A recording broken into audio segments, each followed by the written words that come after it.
I do have the funeral servers. Just wanted to let you know that. That's their job in the summertime. They also told me I was uncool because I asked for index cards from them.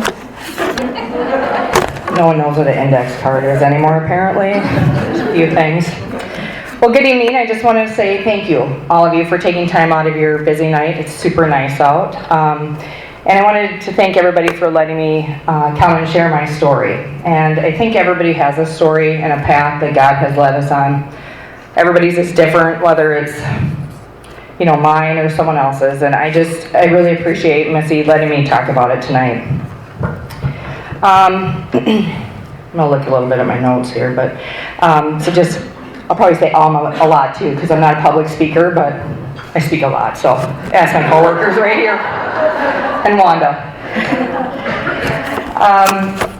I was talking with Pete Bauman, and he's coming up next behind me, and the one thing he said, "Oh, you're going first?" And I said, "Yeah, because it can only go up from here, right, Pete? It can only go up. So if we're getting grades tonight, just let me know." A little background about myself. I was born in Pipestone, Minnesota. My mom, Lori, was a teacher, and she stayed at home and raised my two older sisters. They were 15 and 10 years older than I was. So I was known as the youngest and the only child and the most spoiled because I'm the youngest, number 3.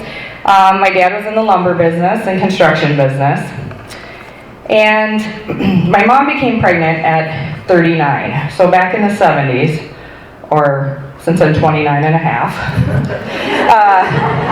we'll just say, being in your late 30s and early 40s was a bit taboo. It wasn't something that happened a lot that we see now. It's people in their 40s, mid-40s are having babies. And she went to her doctor. First she went to coffee. And then she went to her doctor, and her doctor said, more than likely, this child will be born with Down syndrome or some other disability. You need to go have an abortion. My mom in 1959 converted from being a Lutheran to a Catholic, which my dad has said many times. He dated a lot of Lutherans, and a lot of shotguns were put in his face back in the 50s. But my mom became a devout Catholic, not to my grandparents' liking. And she was always great about having her Bible and a rosary with her. And we became the average Catholic family, so to speak. We went to church every Sunday. We went to CCD. We prayed before meals. We prayed before we went to bed, and we prayed when we get up in the morning. And I attended CCD, and I didn't go to a Catholic school, but there was a Catholic school in our town, and my mom became very involved with that school. But she would have had to drive my sisters and I, and when you're a teenager or a child, you sit in the back seat of your car, and then you want your parents to drop you off 5 blocks away from school, which was our house. So she just said, "I'm just letting you girls walk to school." It's the truth. In 2nd grade, we moved to Mitchell, where I became active in sports, social life, obviously. I like to talk. Cornelius, the Colonel. And now it's a little hard. I have to put on the purple and gold versus the black and gold. I mean, once a colonel, always a colonel, sorry, but I will get there someday. And as a typical teenager, I'm sure I caused my parents many wrinkles and gray hairs. But my life was changed November 24th, 1992. It was the day before Thanksgiving break, and everybody was excited to have a long weekend to go and see friends and family and not be at school. I being one of them.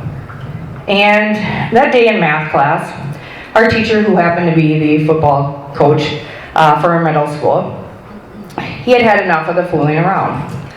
And one of the kids in my school, Sean, he was kind of the class clown, always making jokes, always cracking up, always kind of getting in trouble. Little did we know at the time, Sean had a pretty turbulent home life.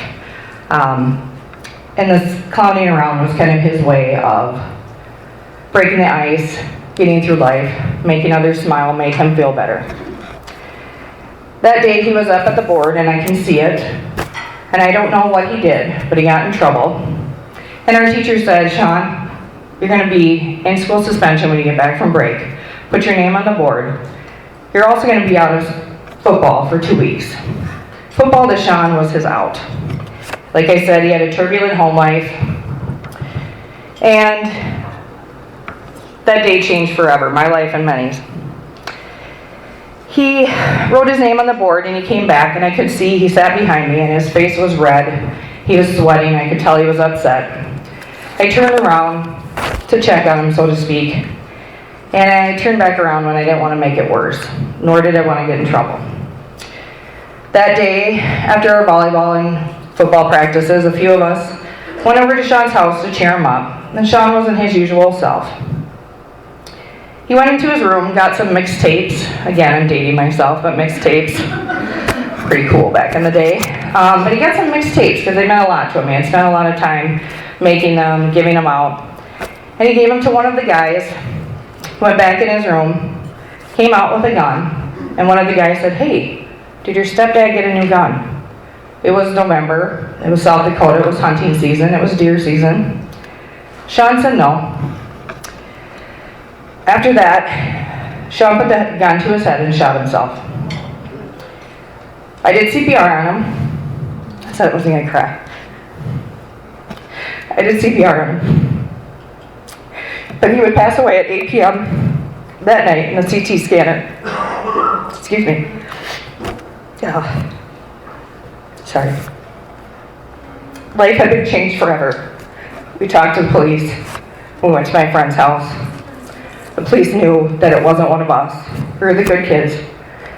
We threw away our clothes in the garbage, never to be seen again. And the next days were a blur, until a single moment at Sean's funeral.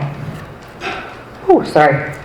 My friend and I walked hand in hand up to his casket. His mom had an open casket, and I remember thinking, oh God, I don't want to look at this casket, because I had been seeing that face of Sean over and over, every night, every day. And at 16, it's not an easy thing to handle, nor did I have the coping mechanisms to do so. As we walked up there, oh, thank you, that was nice. I should have prepared, I wasn't going to cry. His face was there, and it was a peaceful face. And I looked at him, and his mom grabbed my hand, and she said to me, she took my hand, she put it in the coffin, and she said, "He's still Sean, he's still there." As if it wasn't traumatic enough. We stood there frozen, looking at her, not knowing what to say. "You're 16, you're sorry." Then she grabbed my hand and she said something that I would carry with me for the next 26 years. And that was, "This is your cross to bear." We've all heard it. This is your cross to bear. She looked at me, she said it to me, and I believed it. And we've heard that before, this is your cross to bear. Or we've heard people in bad times, they say, "Oh, this is just my cross to bear. I have this happened to me because this is my cross to bear." And at 16, I didn't have the coping mechanisms to say it wasn't my cross to bear. So I really thought it over, and for years and years, couldn't figure out the meaning of it, but I said it numerous times to myself and to others. And after Sean had passed away, life moved on, or we pretended it did. 6 months later, I would start the road and path of depression that the devil tends to take us on and prey on us when we are weak. In 1993, only crazy people took antidepressants, and only messed up kids saw the counselor. There were 6 of us that had been affected that day, and all of us changed the way of living to different lifestyles, and I started my long battle with depression and anxiety. I took the wrong path to help me deal with it. I found myself disconnected in the one path I needed, which was church. It only became a requirement, and as a teenager, I didn't really feel a part of it. I went through confirmation, and it was one of the things that I was looking back on that I realized the circle of life is pretty small. Because Father Fox was my confirmation priest in Mitchell back in 1993. And had I went to him, I think about that, had I went to him or asked somebody how to deal with things, but I didn't. And now my children have him as a priest, which is amazing. So we all come full circle. But I felt like I had been saying a million prayers to help these things get out of my mind. And no one was helping me. God wasn't helping me. He wasn't listening. I was a teenager and I was asking for answers from The only person I knew to get him from, and he wasn't answering, and I started to give up. I didn't start praying harder, I started praying less. Not the correct choice to do, but I didn't know any better. As high school continued and the choices had to be made on a career path, the cross for me became more relevant. I decided to become a biology major and go to med school. I graduated 11th out of 211 in the class of 1994. Again, I'm still 29 and a half, so please do not do your math. I had been determined that I was not able to save Sean, and that it was my cross that I would have to save someone else. My depression worsened in my first semester in college. I stopped attending classes. I blew my knee out while playing volleyball, which is one of my outs, and found myself lost. I ended up having surgery and transforming myself into someone else that I had not wanted to become. And I decided at that point I needed to transfer home to get my life together. I decided instead of going to med school that I was going to add nursing and sports medicine to my biology degree I was obtaining. And I would graduate with 3 degrees in the top of my class when I graduated 4 years later. When I went back and I transferred back home to Dakota Wesleyan, another situation had happened to me. I was dating one of the football players because my mom told me not to, so I did. Sorry, Mom. And we had went out to a party that night, and one of my nursing students in the class, one of my co-students in class, there was alcohol there, and he had been drinking, and he was a member of the football team, and he decided to walk home. The next thing you know, we heard screaming, and I was outside, as another one of my friends had drove down this country road. He had run over something he thought was a deer, and he backed over to check on the deer in the car, and he ran over the deer again. But this time it wasn't a deer. It was my friend. And I found myself 3 years later, performing CPR again. And I told myself, when he didn't live, and he sustained too many injuries, then again, this was my cross to bear. So I moved away to Lincoln, Nebraska, and I started working with transplant patients, and at that time I started working in Omaha as a flight nurse. And after a year and a half, I decided it was time to go back to Sioux Falls. I returned and began my 12-year career in Sioux Falls. And I came upon my first preceptor in the ICU in the burn unit, named Terry Wenzy, Father Mike's brother. Little did I know, again, 20 years later, Father Mike would do my son's first communion. Again, the circle's pretty small. And he taught me a lot. And I was in the burn unit in the ICU, changed over and worked at the Avera Heart Hospital. And I would take tallies of all the people I had saved at the end of the day, thinking each tally was maybe going to get this cross off my back someday, and I wouldn't have to bear it anymore. And every day I took a tally. Who did I save? Who did I save? Was it enough? Did I do enough? And this is something I went through for years. I met my husband in 2001, and 2 years later we were married. After 5 miscarriages, including the loss of twins, 9 surgeries, and several procedures to become pregnant, I had determined that it wasn't in my cards to be a parent. God didn't think that I was good enough for it. It was my cross to bear. And I remember standing in the elevator at the hospital after one of these procedures, and they said it hadn't worked out again. And I thought, you're right. This is my cross to bear. We had decided that adoption was where we belonged on the week of our first meeting to find out who we could be matched with or what scrapbook I had to make. We found out that I was pregnant. And at 20 weeks into my pregnancy, I was working in the OR, in the operating room. And that morning I started seeing some lights in my eyes, and I went into the operating room for about a 12-hour case. And all of a sudden, the surgeon I worked with was talking to me, and I couldn't understand what he was saying. And I knew my right arm dropped, and I was having a stroke. So at 20 weeks I was placed on bed rest, Now, I'm going to tell you a little side note that everybody loves because I like to tell stories about my husband, especially when he's not here.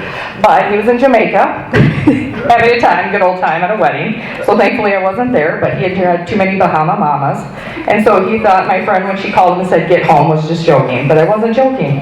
I was placed on 2.5 months of bed rest, and my son, Davis, was born at 32 weeks or 2 months early. He was early, colicky, sick. He had to have surgery right away. And all my friends' kids were sleeping through the night. They were sleeping through the night. They looked cute in their outfits. They weren't crying all the time. My friends would come and they would look normal, and I would look like the sweaty mom that's not had enough sleep. Pinterest had come. Everybody knows, people know what Pinterest is. Makes every mom and wife feel like you're not very good at your job. And I thought, this must be my cross to bear.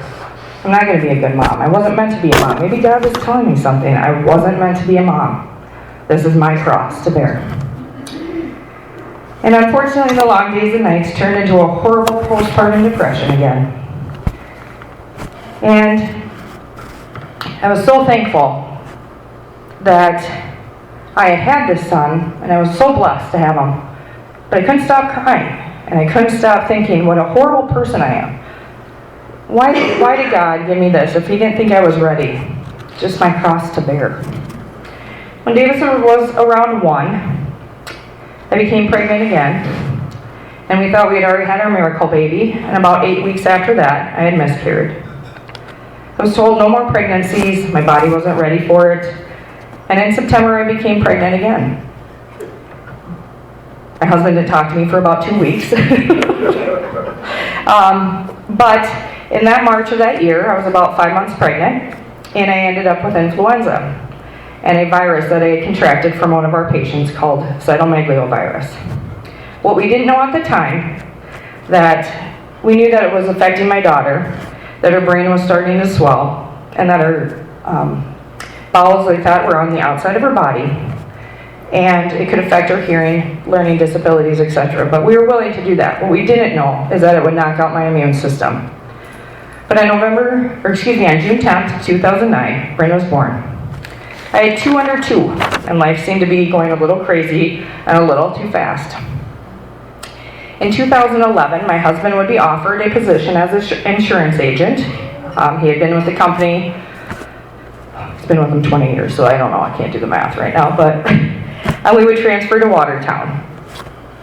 We knew very few people, but it was a new start, and apparently there's a lot of walleye fishing up here, right here, according to my husband, so we moved up here.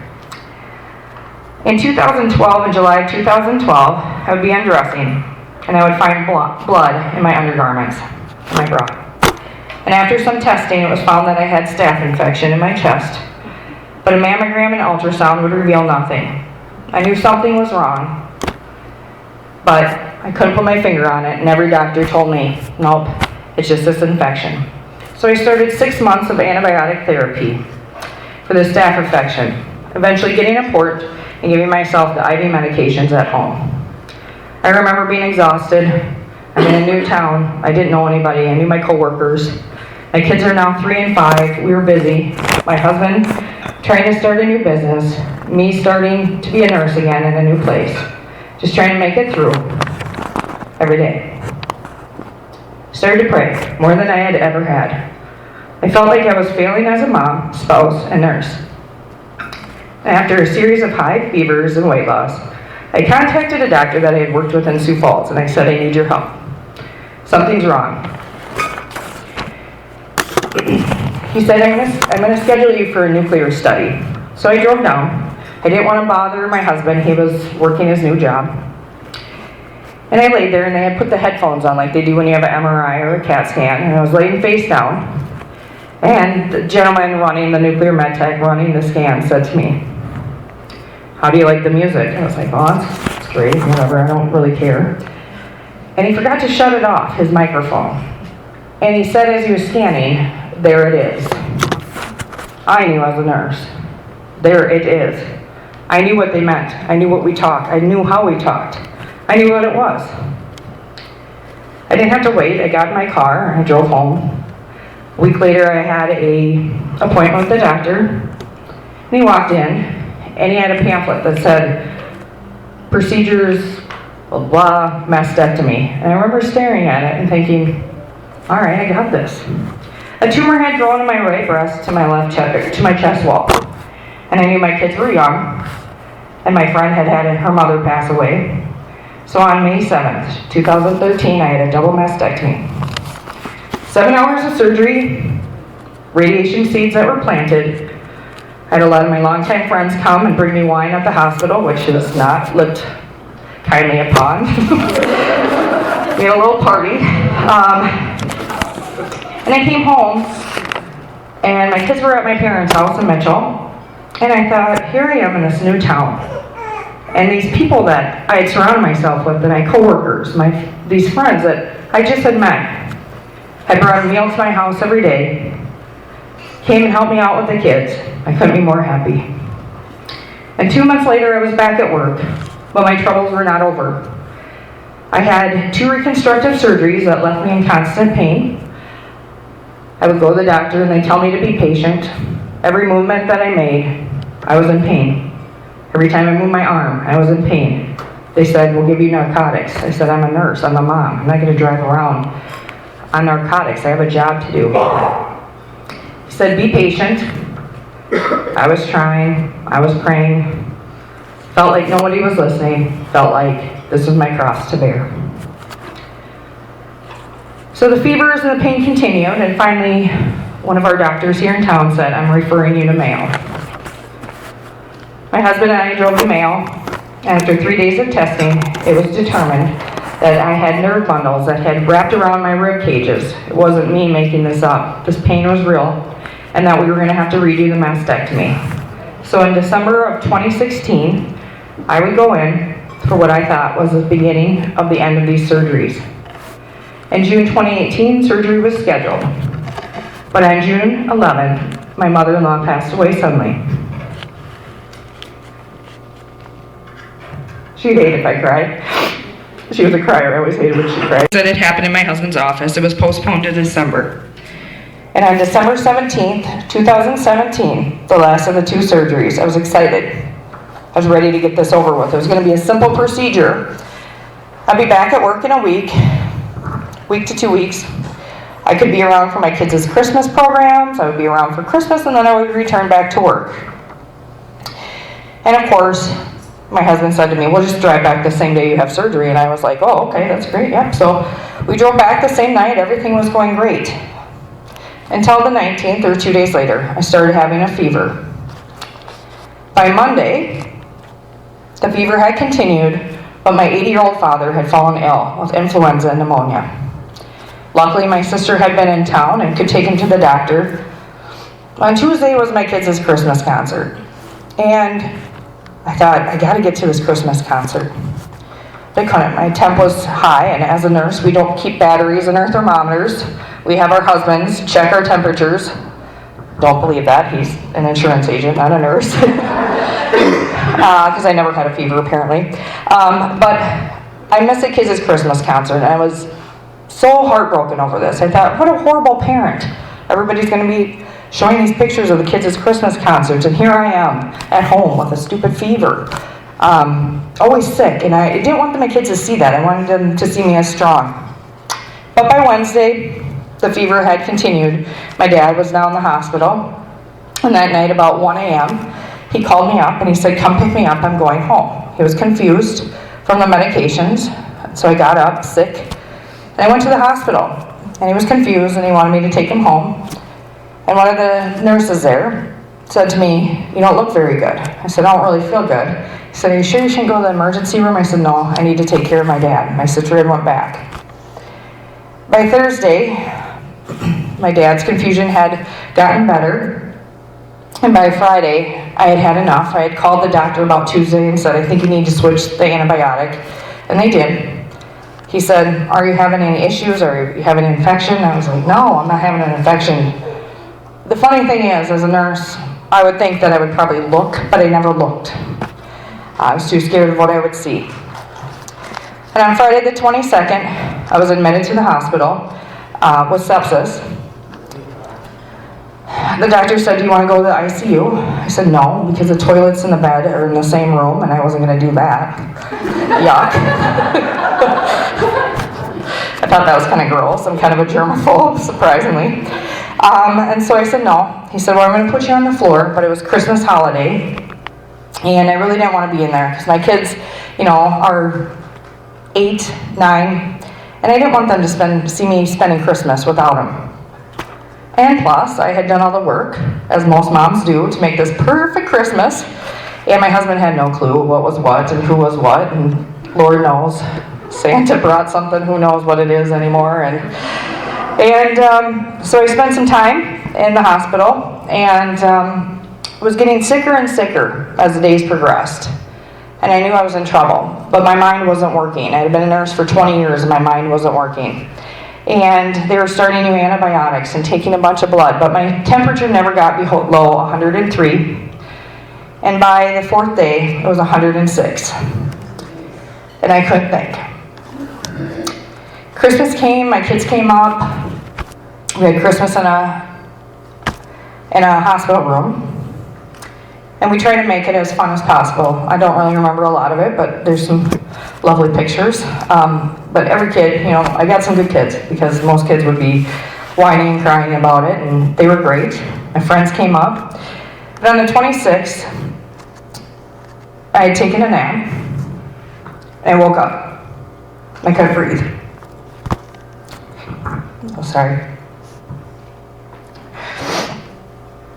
I knew I was in trouble. And one of my coworkers came up to see me. 2 of them. One had been a nurse for 40 years. And she came back down and she found one of the surgeons. She said, "Kari's great. Something's wrong. She can't breathe." I woke up and couldn't breathe. I asked them to take my vital signs. Oxygenation should be at 90%, little fun medical fact that no one wants to know. Mine was at 79, and I couldn't breathe. When I say I couldn't breathe, I couldn't breathe. The doctor came in and said, "You're having a panic attack." And I was like, "Well, I don't think it was a panic attack. I really can't breathe." And it was determined. I went to the CT scanner that I was in heart and lung failure. Unfortunately, Watertown on the 26th of December is a little cold. It was negative 22. And the airport, they called Mayo, and Mayo accepted. I tried to get a flight with a fixed wing. And our airport here, unfortunately, for unknown circumstances, wouldn't let them fly in. So little did I know in the background, my friends, my coworkers, people that I had depended on me, I now depended on them. And my husband called our friend down in Brookings, and they opened up the hangar at SDSU. My husband ran track at USD. It was the most painful thing for him to have the jackrabbits open a hangar for his wife, no matter how sick I was. I'm sure he would have wanted me to go to Vermilion, but now he has to have a little blue running in those red blood veins that he has. But we're very appreciative.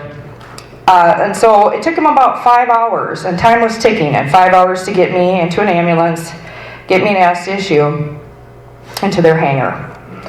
And my husband, we had 3 dogs, yes, crazy dog lady, managed in a few hours to pack everything up, get our dogs different places, our kids different places. My dad had been sick, call my friends. I was blessed. They took over. And we were coming in the ambulance, and we were going to SDSU. And when I got there, here's the flight team, and I thought, there's so many times that I was a nurse on these flights. There's so many times that I was the nurse, not the patient. I didn't want to be the patient. And we got into the helicopter, the fixed wing, which is a small airplane that takes us. And the nurse said to me, he was looking through my files. He said, "Man, you've been through a lot." And I said, "Not really." And he said, "Yeah." He said, but he said, "Well, this has just been my cross to bear." And for the first time in 26 years, he said to me, "No, it's his cross to bear." And it finally struck a chord with me. I thought, yeah, it is, kind of, no. I mean, I don't really have control. I'm kind of a control freak, and I don't have control now, so I guess it is. But for 26 years, I've been hanging on to that point that it was my cross to bear. My sins, not Jesus' cross to bear, not God's cross to bear, not when you sit in church and you look at it, you're like, no, it's my cross. I felt that every single one of us had a cross, and every single one of us had a cross to bear. And this was just mine until that moment. And I closed my eyes, knowing I didn't have much time. They had started to get the ventilator ready. And as a nurse, you're watching this and you're thinking, I know exactly what's happening. I wish I didn't know what's happening. And it took my husband, he actually got to Mayo before I did. And he said as he drove there, he thought, how am I going to get her body back from Minnesota? Typical insurance guy. Love him, but that's what he thought of. He thought, how am I going to tell the kids? How am I going to tell them this? And we got to the ICU, and the doctor came in, and he said, well, you're about an hour out. You have about 30 pounds of fluid on your heart. And we went to emergency surgery. Within about 4 days, 30 pounds of fluid was pulled from my heart and lungs. I could barely walk, maybe about 20 feet at the most, which was a lot. And on New Year's Eve, we drove home from Mayo, 4 days after being admitted. To the grace of God. I mean, truly, to the grace of God. And I now was going to the hospital, having IV treatments, being wheeled down the hall that I had taken my patients down so many times. But now I was one of them. And I thought, I've got to get up. I've got to be able to walk down this hallway. I have to get back to this. On January 4th, I became short of breath. And I was laying awake that night in pain, chest pain. And I knew what was happening. But as a nurse, we don't go in right away because that's how we are. And the next day, I went in and saw the doctor, and they found 2 large blood clots in my lungs. Again, I thought back to myself. I forgot what the helicopter nurse had said to me, and the flight nurse. I thought, this is my cross to bear. Now, as I was going out that night, I said to myself, no, this isn't my cross to bear anymore. It's his. And I was at home for about 23 days. I was told that in 6 months I would maybe return back to work, but 23 days later, I returned back to the job I knew and loved. Not every day. My coworkers will tell you, not every day does she love it, but pretend. That's what we do. But I was determined to get back. This time I didn't want to be the patient. I needed to be the nurse. But before I returned to work, something else had returned. It was my depression, anxiety, and survivor's guilt. I was now having panic attacks. I was afraid to leave my kids, my home. And I was afraid that something was going to happen to me. I felt like my 9 lives had been ticking, and that it was about time that one of them would run out. And so after returning to work, I would get home. I was unable to sleep. And I thought to myself, this isn't right. This isn't where I should be. This isn't the person I know. Something had changed. I went to the doctor. He said to me, you really want to know what's wrong with you? No, not really. He said, you had a near-death experience. And now you've been, unfortunately, this is what we call PTSD. And I was like, is this still my cross? It must still be my cross to bear. Forgetting what I had learned a few weeks earlier.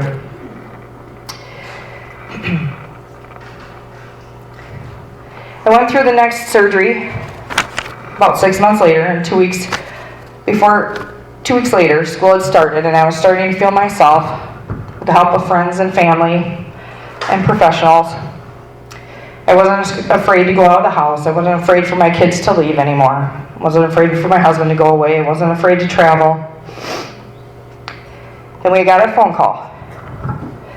My father-in-law had had a fatal brain bleed after falling.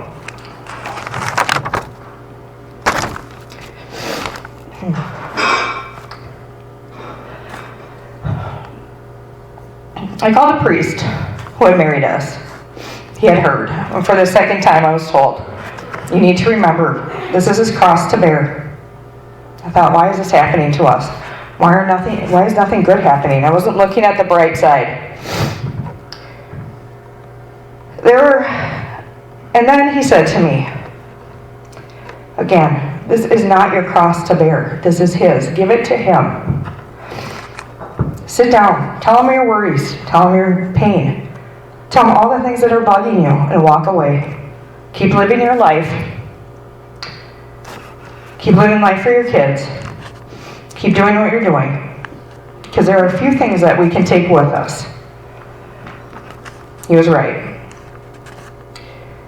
In the minutes that flight left, when I was getting on it, I closed my eyes. I knew my time was ticking. I didn't care about the car I drove. I didn't care about the house I lived in, the clothes I wore. It was, as a mom, had I been a good parent, had I been a good spouse, had I been a good friend, had I been a good nurse, had I been a good patient, had I been a good person. It wasn't the material things, the objects that we worry about so much. They didn't matter. The things that sometimes I feel are my downfall, my characteristics, my quirkiness, things we want to change about ourselves. In the last seconds, you can't. It doesn't matter. Things I worried about. And my father-in-law used to say, well, you can't take a U-Haul. Never seen a U-Haul attached to a casket. He was right. The things I could take with me were how I had been as a person. Am I still working on it? Yes. Have I given my cross to Jesus? Yes. Do I try to change the way I am? I'm not one that professes their faith and goes out and professes their Christianity, but I know where it's at. It's here. There were two things I could do. Do good and be good. Today I've been a nurse for about 22 years. Like she said, my kids are in 5th and 6th grade. My husband continues to fish, as if we were concerned. I continue. It's a lot of walleye. And I continue to cherish every sunrise and sunset. Do I fall in the hole of wanting certain things or changing certain things? Absolutely. Do we all? Yes. I tell the devil to listen every morning.